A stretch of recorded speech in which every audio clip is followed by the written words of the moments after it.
Welcome back to my video. ನೀವೇನಾದ್ರೂ ನನ್ನ ವಿಡಿಯೋನ ಮೊದಲನೇ ಸಲ ನೋಡ್ತಾ ಇದ್ದೀರಾ ಅಂತ ಹೇಳಿದ್ರೆ ನಾನು ವೀಣಾ. ಸೊ ಇನ್ನು ಯಾರೆಲ್ಲ ನನ್ನ ಚಾನಲ್ನ ಸಬ್ಸ್ಕ್ರೈಬ್ ಮಾಡದೆ ನೋಡ್ತಾ ಇದ್ದೀರಾ ದಯವಿಟ್ಟು ಸಬ್ಸ್ಕ್ರೈಬ್ ಮಾಡ್ಕೊಳ್ಳಿ. ನಾನಿವತ್ತು ನಿಮಗೆ ಈ ವಿಡಿಯೋದಲ್ಲಿ ವರಮಹಾಲಕ್ಷ್ಮಿ ಹಬ್ಬಕ್ಕೆ ಸಿಂಪಲ್ ಆಗಿ ಕಳಶಕ್ಕೆ ಯಾವ ರೀತಿ ಡೆಕೋರೇಷನ್ ಮಾಡಿಕೊಂಡು ಬ್ಲೌಸ್ ಪೀಸಲ್ಲಿ ಯಾವ ರೀತಿ ಕಳಶಕ್ಕೆ ಸೀರೆನ ಉಡಿಸ್ಕೋಬೇಕು ಅಂತ ಹೇಳಿ ನಾನು ಈ ವಿಡಿಯೋದಲ್ಲಿ ನಿಮಗೆ ತೋರಿಸ್ತೀನಿ. ಎಲ್ಲರಿಗೂ ಕೂಡ ಎಲ್ಲ ಹೆಣ್ಮಕ್ಳಿಗೂ ಕೂಡ ಆಸೆ ಇರುತ್ತೆ, ನಾವು ಕೂಡ ಹಬ್ಬನ ಗ್ರ್ಯಾಂಡಾಗಿ ಸೆಲೆಬ್ರೇಷನ್ ಮಾಡಬೇಕು ಮತ್ತೆ ಹಬ್ಬಕ್ಕೆ ಸೀರೆ ಉಡಿಸಿ ತುಂಬಾ ಚೆನ್ನಾಗಿ ಅಲಂಕಾರ ಮಾಡಬೇಕು ಅಂತ ಹೇಳಿ. ಬಟ್ ಅದೆಲ್ರಿಗೂ ಕೂಡ ಸಾಧ್ಯ ಆಗಿರಲ್ಲ. ಸೊ ಅಂಥವ್ರಿಗೆ ಈ ವಿಡಿಯೋ ತುಂಬಾನೇ ಹೆಲ್ಪ್ ಆಗುತ್ತೆ. ಎಲ್ರಿಗೂ ಕೂಡ ಎಲ್ಲ ಫೆಸಿಲಿಟೀಸ್ ಇರಲ್ಲ. ಕೆಲವೊಬ್ರು ಕೆಲ್ಸಕ್ಕೆ ಹೋಗ್ತಾ ಇರ್ತೀರಾ, ಕೆಲವೊಬ್ರಿಗೆ ಫೈನಾನ್ಷಿಯಲಿ ಸಪೋರ್ಟ್ ಇರಲ್ಲ, ಕೆಲವೊಬ್ರಿಗೆ ಮಕ್ಕಳು ಚಿಕ್ಕ ಮಕ್ಳು ಇರ್ತಾರೆ. ಸೊ ಅಂಥವ್ರಿಗೆ ಈ ರೀತಿ ಬ್ಲೌಸ್ ಪೀಸ್ ಇಂದ ಕಳಶಕ್ಕೆ ಸಿಂಪಲ್ ಆಗಿ ಸೀರೆನ ಉಡಿಸ್ಕೊಂಡು ಯಾವ ರೀತಿ ಒಂದು ನೀವು ಹಬ್ಬನ ಸೆಲೆಬ್ರೇಷನ್ ಮಾಡ್ಬೋದು ಅಂತ ಹೇಳಿ ನಾನು ಈ ವಿಡಿಯೋದಲ್ಲಿ ತೋರಿಸ್ಕೊಡ್ತೀನಿ. ವಿಡಿಯೋನ ಸ್ಕಿಪ್ ಮಾಡದೆ ಕೊನೆವರೆಗೂ ನೋಡಿ. ಹಾಗೆ ನಿಮ್ಮ ಫ್ರೆಂಡ್ಸ್ ಫ್ಯಾಮಿಲಿ ಯಾರಿಗಾದ್ರೂ ಈ ವಿಡಿಯೋ ಹೆಲ್ಪ್ಫುಲ್ ಅಂತ ಅನ್ಸಿದ್ರೆ ಅವ್ರಿಗೆ ಖಂಡಿತವಾಗ್ಲೂ ಶೇರ್ ಮಾಡಿ. ನಾನಿವಾಗ ಇಲ್ಲಿ ಒಂದು ಬ್ಲೌಸ್ ಪೀಸನ್ನು ತಗೊಂಡಿದ್ದೀನಿ. ನಾನಿಲ್ಲಿ ರಾಯಲ್ ಬ್ಲೂ ಕಲರ್ ಬ್ಲೌಸ್ ಪೀಸನ್ನು ತಗೊಂಡಿದ್ದೀನಿ. ನಾನು ತಗೊಂಡಿರುವಂತಹ ಬ್ಲೌಸ್ ಪೀಸ್ ಸ್ವಲ್ಪ ಸಾಫ್ಟ್ ಇದೆ, ಮೆಟೀರಿಯಲ್ ವೈಸ್ ಕೂಡ ತುಂಬ ಚೆನ್ನಾಗಿದೆ. ನೀವು ಅಷ್ಟೇ ಬ್ಲೌಸ್ ಪೀಸನ್ನು ತಗೊಳ್ಳುವಾಗ ಸ್ವಲ್ಪ ಕ್ವಾಲಿಟಿ ಕಲರ್ ಎಲ್ಲ ನೋಡಿಕೊಂಡು ತಗೊಳ್ಳಿ. ಯಾಕಂತ ಹೇಳಿದ್ರೆ ದೇವರಿಗೆ ಅದನ್ನು ಹಾಕಿದ್ದಾದ್ಮೇಲೆ ತುಂಬ ಚೆನ್ನಾಗಿ ಕಾಣಿಸ್ಬೇಕಲ್ವಾ.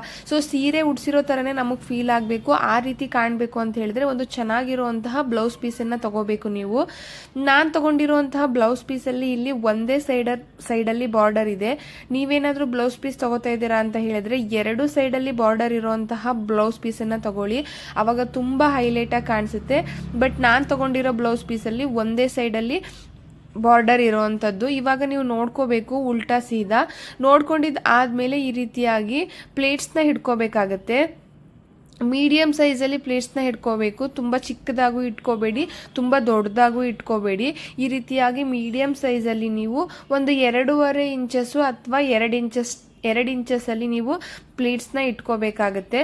ನಾನಿವಾಗ ಇಲ್ಲಿ ಒಂದು 2.5 ಇಂಚಷ್ಟು ಪ್ಲೀಟ್ಸ್ನ ಇಟ್ಕೊಂಡಿದ್ದೀನಿ. ಪ್ಲೀಟ್ಸ್ನ ಇಟ್ಕೊಂಡಿದ್ದು ಆದಮೇಲೆ ನಾನಿಲ್ಲಿ ಒಂದು ಸೇಫ್ಟಿ ಪಿನ್ನನ್ನು ಹಾಕೊಳ್ತಾ ಇದ್ದೀನಿ. ನೀವು ನೋಡ್ತಾ ಇರ್ಬೋದು, ಉಲ್ಟಾ ಸೈಡೆಲ್ಲ ಒಳಗಡೆ ಸೇರ್ಕೊಂಡಿದೆ. ಈ ರೀತಿ ಮೇನ್ ಫ್ಯಾಬ್ರಿಕ್ ಇದೆಯಲ್ಲ ಅದು ಮೇಲ್ಗಡೆ ಬಂದಿದೆ. ಸೊ ನಾನಿವಾಗ ಇದನ್ನು ಈಸಿಯಾಗಿ ಮಾಡ್ಕೋಬೋದು. ಈ ರೀತಿಯಾಗಿ ನಿಮ್ಮ ಹತ್ರ ಒಂದು ಸ್ಯಾರಿ ಪ್ರೀಪ್ಲೇಟಿಂಗ್ ಕ್ಲಿಪ್ಸ್ ಅಥವಾ ಈ ರೀತಿ ಬಟ್ಟೆಗೆ ಹಾಕುವಂಥ ಕ್ಲಿಪ್ಸ್ ಎಲ್ಲರ ಮನೆ ಇದ್ದೇ ಇರುತ್ತೆ. ಈ ರೀತಿ ದೊಡ್ಡ ಕ್ಲಿಪ್ಸ್ ಇಲ್ಲ ಅಂತ ಹೇಳಿದ್ರೆ ನೀವು ಖಂಡಿತವಾಗ್ಲೂ ಈ ರೀತಿ ಚಿಕ್ಸ್ ಕ್ಲಿಪ್ಸ್ ಅಂತೂ ಎಲ್ಲರ ಮನೆಯಲ್ಲೂ ಇದ್ದೇ ಇರುತ್ತೆ. ಒಂದು ಟೇಬಲ್ ಅಥವಾ ಟಿಪಾಯ್ ಸಹಾಯ ತಗೊಂಡು ಈ ರೀತಿಯಾಗಿ ಅದನ್ನು ಪ್ಲೀಟ್ಸ್ ಹಿಡ್ದಿರ್ತೀವಲ್ಲ ಆ ಕಡೆ ಸೈಡಲ್ಲಿ ನಾವು ಕ್ಲಿಪ್ಸ್ನ ಹಾಕ್ಕೊಂಡು ನೀಟಾಗಿ ಫ್ರಿಲ್ಸನ್ನು ಜೋಡಿಸ್ಕೊಬೇಕಾಗತ್ತೆ. 1 by 1 ನಾವು ಎಷ್ಟು ಸೈಜಲ್ಲಿ ಫ್ರಿಲ್ಸ್ನ ತೊಗೊಂಡಿರ್ತೀವಿ ಅದೇ ಸೈಜಲ್ಲಿ ನೀಟಾಗಿ ನಾವು ಪ್ರತಿಯೊಂದು ಫ್ರಿಲ್ಸ್ನು ಕೂಡ ಈ ರೀತಿಯಾಗಿ ತೊಗೊಬೇಕಾಗತ್ತೆ. ನಿಮಗೆ ತೋರಿಸ್ತಾ ಇದ್ದೀನಿ ನಾನಿಲ್ಲಿ. ನಾನು ಹಿಂದೆ ಒಂದು ಕೈಯಲ್ಲಿ ಹಿಂದೆ ಕೈಯಲ್ಲಿ ನಾನು ಎಲ್ಲನೂ ಕೂಡ ಸ್ಟೋರ್ ಮಾಡ್ಕೊಳ್ತಾ ಇದ್ದೀನಿ. ಈ ರೀತಿ ರೈಟ್ ಸೈಡ್ ಕೈಯಲ್ಲಿ ನಾನು ಎಲ್ಲನೂ ಕೂಡ ಫ್ರಿಲ್ಸ್ನ ಇಟ್ಕೊಂಡು ಈ ರೀತಿಯಾಗಿ ರೆಡಿ ಮಾಡ್ಕೊಳ್ತಾ ಇದ್ದೀನಿ. ರೆಡಿ ಮಾಡ್ಕೊಂಡಿದ್ದು ಆದಮೇಲೆ ನೀಟಾಗಿ ಈ ರೀತಿಯಾಗಿ ಮತ್ತೆ ಫ್ರಿಲ್ಸನ್ನು ಜೋಡಿಸ್ಕೊಳ್ಳಿ. ಫ್ರಿಲ್ಸು ನಿಮಗೆ ಎಷ್ಟು ಒಂದೇ ಸಮವಾಗಿರ್ತದೋ ಅಷ್ಟು ನೀಟಾಗಿ ಕಾಣಿಸುತ್ತೆ ಉಡಿಸಿದ್ದಾದ್ಮೇಲೆ. ಫ್ರಿಲ್ಸ್ ಎಲ್ಲ ರೆಡಿ ಮಾಡ್ಕೊಂಡಿದ್ದು ಆದಮೇಲೆ ನಾನು ಇವಾಗ ಇಲ್ಲಿ ಸೆಂಟ್ರಲ್ಲಿ ಒಂದು ಸೇಫ್ಟಿ ಪಿನ್ನನ್ನು ಹಾಕ್ಕೊಳ್ತಾ ಇದ್ದೀನಿ. ಸೇಫ್ಟಿ ಪಿನ್ನನ್ನು ಯೂಸ್ ಮಾಡ್ಕೊಳ್ಳಿ. ಈ ರೀತಿ ಸೇಫ್ಟಿ ಪಿನ್ನನ್ನು ಹಾಕ್ಕೊಂಡು ಕೈಯಿಂದಾನೇ ಈ ರೀತಿ ಸ್ವಲ್ಪ ಪ್ರೆಸ್ ಮಾಡಿ ಉಜ್ಕೊಳ್ತಾ ಇದ್ದೀನಿ. ಆವಾಗ ಫ್ರಿಲ್ಸ್ ಎಲ್ಲ ನೀಟಾಗಿ ಕೂರುತ್ತೆ. ನಾನು ತಗೊಂಡಿರುವಂತಹ ಬ್ಲೌಸ್ ಪೀಸ್ ಸ್ವಲ್ಪ ಸಾಫ್ಟ್ ಇರೋದ್ರಿಂದ ನಾನು ಕೈಯಿಂದಾನೇ ಈ ರೀತಿ ಪ್ರೆಸ್ ಮಾಡ್ಕೊಳ್ತಾ ಇದ್ದೀನಿ. ನೀವು ತಗೊಂಡಿರುವಂತಹ ಬ್ಲೌಸ್ ಪೀಸ್ ಏನಾದರೂ ರಫ್ ಇತ್ತು ಅಂತ ಹೇಳಿದ್ರೆ ನೀವು ಸ್ವಲ್ಪ ಐರನ್ ಮಾಡ್ಕೊಳ್ಳಿ, ಅವಾಗ ಇನ್ನೂ ತುಂಬ ಚೆನ್ನಾಗಿ ಕಾಣಿಸುತ್ತೆ. ಹೀಗೆ ಪ್ರತಿಯೊಂದನ್ನು ಕೂಡ ಎಂಡ್ ತನಕನೂ ನೀವು ಫ್ರಿಲ್ಸನ್ನೆಲ್ಲ ನೀಟಾಗಿ ಜೋಡಿಸ್ಕೊಂಡು ಆ ಕ್ಲಿಪ್ ಸಹಾಯದಿಂದ ನೀವು ಈ ರೀತಿ ಪ್ರೆಸ್ ಮಾಡಿಕೊಂಡು ಕೈಯಿಂದಾನೆ ಲಾಸ್ಟ್ಗೂ ಕೂಡ ನಾನಿಲ್ಲಿ ಒಂದು ಸೇಫ್ಟಿ ಪಿನ್ನನ್ನು ಹಾಕ್ಕೊಳ್ತಾ ಇದ್ದೀನಿ. ನೋಡ್ತಾ ಇರ್ಬೋದು ನೀವು, ನಾನು ಯಾವ ಪ್ರೋಸೆಸ್ಸಲ್ಲಿ ತೋರಿಸ್ತಾ ಇದ್ದೀನಿ ಅದೇ ರೀತಿ ಮಾಡ್ಕೊಳ್ಳಿ, ತುಂಬ ಚೆನ್ನಾಗಿ ಬರುತ್ತೆ. ಸೊ ಎಲ್ಲ ಆಗಿದ್ದು ಆದಮೇಲೆ ಬ್ಲೌಸ್ ಪೀಸನ್ನು ತಗೊಂಡು ಈ ರೀತಿಯಾಗಿ ಸೆಂಟ್ರಿಗೆ ನಾವು ಪಿನ್ನನ್ನು ಹಾಕೋಬೇಕಾಗುತ್ತೆ. ಪಿನ್ನನ್ನು ಹಾಕೊಳ್ಳುವಾಗ ಇಲ್ಲಿ ಯಾವುದೇ ಕಾರಣಕ್ಕೂ ಅಡ್ಡವಾಗಿ ಪಿನ್ನನ್ನು ಹಾಕೋಬೇಡಿ.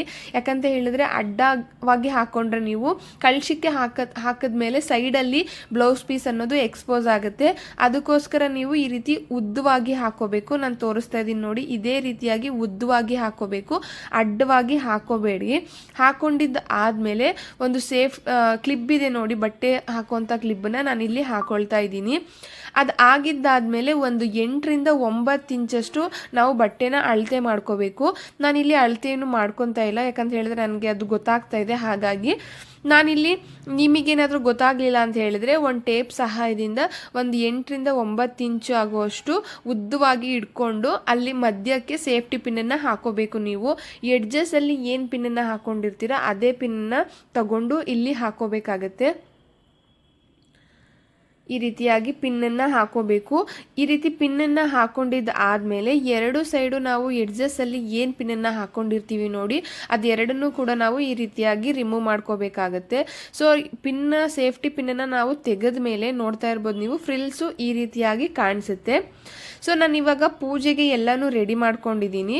ನಾನಿಲ್ಲಿ ಯಾವುದೇ ರೀತಿ ಮಣೆನ ಇಟ್ಕೊತಾ ಇಲ್ಲ, ಯಾಕಂತ ಹೇಳಿದರೆ ನಮ್ಮ ದೇವ್ರ ಮನೆಯಲ್ಲಿ ಈ ರೀತಿ ಸ್ಟೆಪ್ಸ್ ಇರೋದ್ರಿಂದ ನಾನು ಆ ಸ್ಟೆಪ್ಸ್ ಮೇಲೇ ಇಟ್ಕೊಳ್ತಾ ಇದ್ದೀನಿ.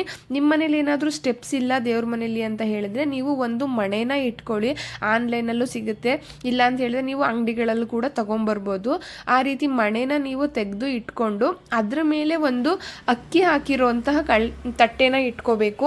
ಅದ್ರ ಮೇಲೆ ಕಳಶ ಇಡೋದಕ್ಕಿಂತ ಮುಂಚೆ ನೀವು ಓಂ ಅಂತ ಬರ್ಕೊಳ್ಳಿ.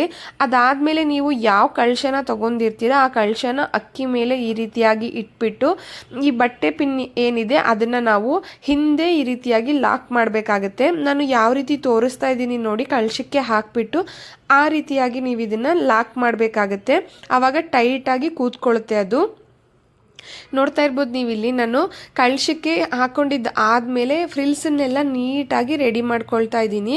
ನನಗೆ ಸ್ಟೆಪ್ಸು ಇರೋದ್ರಿಂದ ಅದು ನೀಟಾಗಿ ಕಾಣಿಸ್ತಾ ಇದೆ.